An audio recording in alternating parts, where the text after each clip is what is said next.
একদম ফরমালিন ছাড়া আম। এই আমগুলো রিটেলের পাপা খুলনায় গিয়েছিল। তো আমার বাপের বাড়ি থেকে, শ্বশুর বাড়ি থেকে, তারপর আমার ভাসুরের গাছের আম পাঠিয়ে দিয়েছে। একদম ফরমালিন ছাড়া সবগুলো হচ্ছে গাছের থেকে পাড়া আম।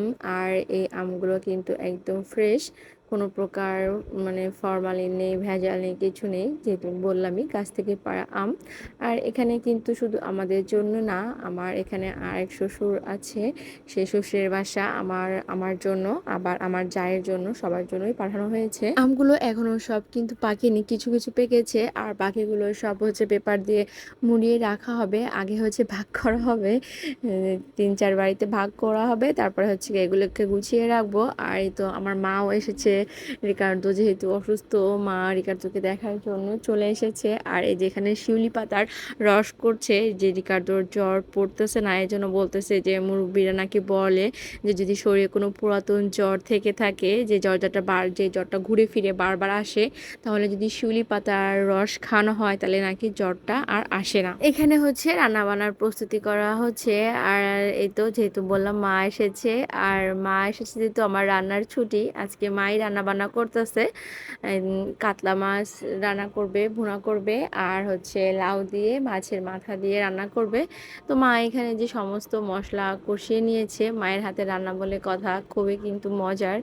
আর আমি আমার মায়ের হাতে রান্না খেতে খুবই বেশি পছন্দ করি। আর মা যখন বললো যে দাও আমি রান্না করি, আমি কিন্তু আর না বললাম না, কারণ আমি তো বললাম আমার মায়ের হাতে রান্না আমার অনেক বেশি ভালো লাগে। আর এই মাছটা আজকে একদম টাটকা মাছ, আর টাটকা টাটকাই ভুনা করা হচ্ছে। আর দেখুন কালারটা কিন্তু দেখে বোঝা যাচ্ছে যে এটা আমার হাতের রান্না না, এটা আমার মায়ের হাতের রান্না। এখানে হচ্ছে সব মশলা ভালো করে কষিয়ে নিয়ে তারপর হচ্ছে ভাজা মাছগুলো দিয়ে হালকা একটু নাড়াচাড়া করে ঢাকনা দিয়ে ঢেকে দিয়েছে। আর ঢাকনা দিয়ে ঢেকে বেশ কিছু সময় মা রান্না করেছে। আর আরেকটা চুলায় হচ্ছে লাউ তারপরে রান্না করবে, যে সে লাউয়ের জন্য মশলা কষিয়ে নিবে। তোমার তেলের উপরে পেঁয়াজ বাটা, রসুন বাটা, তারপরে হচ্ছে গিয়া হালকা পরিমাণ হচ্ছে আদা বাটা, তার সঙ্গে জিরার গুঁড়া এগুলো দিবে। তো একটুখানি ওই যে পেঁয়াজ বাটা, রসুন বাটা দিয়ে একটু পানি দিয়ে দিল যেন মশলাটা বেশি না ছিটে। তারপর হচ্ছে হলুদের গুঁড়া, জিরার গুঁড়া এগুলো দিয়ে আবার একটু ভালো করে কষিয়ে নিবে। তারপর হচ্ছে পরিমাণ মতো লবণ দিয়ে দিবে, কাঁচামরিচ দিয়ে দিল। লাউ তো আর শুকনো মরিচ দেওয়া যাবে না, কাঁচামরিচ দিয়ে রান্না করেছে। আর এদিকে কিন্তু মাছের তরকারিটা এই যে হয়ে গিয়েছে, এই পর্যায়ে ঝোল আসলে তরকারিটা এখন নামানো হবে। মাছের তরকারিটা তো নামানো শেষ, বন্ধ করে দিব আর কি গ্যাসের চুলাটা। আর লাউয়ের তরকারিটাও প্রায় হয়ে এসেছে। মাঝখানে বেশ কিছুটা সময় চলে গিয়েছে আর ভিডিও করা হয়নি।